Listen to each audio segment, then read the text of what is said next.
একটি গরু কতজনে মিলে কোরবানি করতে পারবে, কত অংশে বা কত ভাগে কোরবানি করতে পারবে? দেখুন, কোরবানির পশুগুলোকে ভাগ করা হয়েছে। ভেড়া, দুম্বা, খাসি, বকরি, এগুলো এক এক জনে, সর্বোচ্চ একজনে, অর্থাৎ একজনের পক্ষ থেকেই কোরবানি করতে হবে। এগুলোতে একের অধিক অংশ নেওয়া যাবে না একজনের পক্ষ থেকে। ভেড়া, দুম্বা, বকরি বা খাসি, এগুলো। গরু এবং মহিষে 1 থেকে সর্বোচ্চ 7 অংশ পর্যন্ত নেওয়া যাবে। সর্বনিম্ন একজন, সর্বোচ্চ 7 জন শরিক একসাথে কোরবানি করতে পারবে একটি গরু অথবা মহিষে, এবং উটেও 7 জন পর্যন্ত পারবে, 7-এর অধিক পারবে না।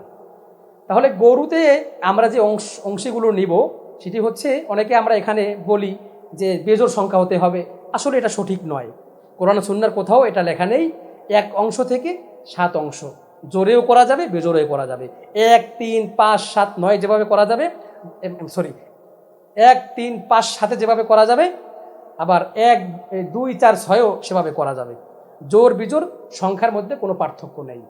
আর আমরা একটা জিনিস খেয়াল করব, আমরা যখন শরিক নিব কোরবানি করবার জন্য, যখন শরিক নিব, নিশ্চয়ই তখন আমরা হালাল ইনকাম দেখে দেখে নিব। যারা হালাল রিজিক উপার্জন করে, হালাল রুজি কামাই করে, তাদের সাথেই আমরা কোরবানি দিব। আমরা কোনো ঘুষখোর, সুদখোর, হারাম বক্ষণকারী, যিনি হারাম ইনকাম করেন, তার সাথে কোরবানি করব না। তার সাথে কোরবানি করলে আমাদের কোরবানির যেই গুরুত্ব, সে দায়িত্ব, সেটা কিন্তু আদায় হবে না। সুতরাং আমরা এই বিষয়গুলো খেয়াল করব।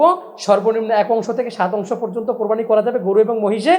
আর আমরা বকরি বা খাসি যদি কোরবানি করি, তাহলে একজনে 1 অংশ করব, এবং হারাম যারা উপার্জন করে তাদের সাথে আমরা কোরবানি করব না ইনশাআল্লাহ।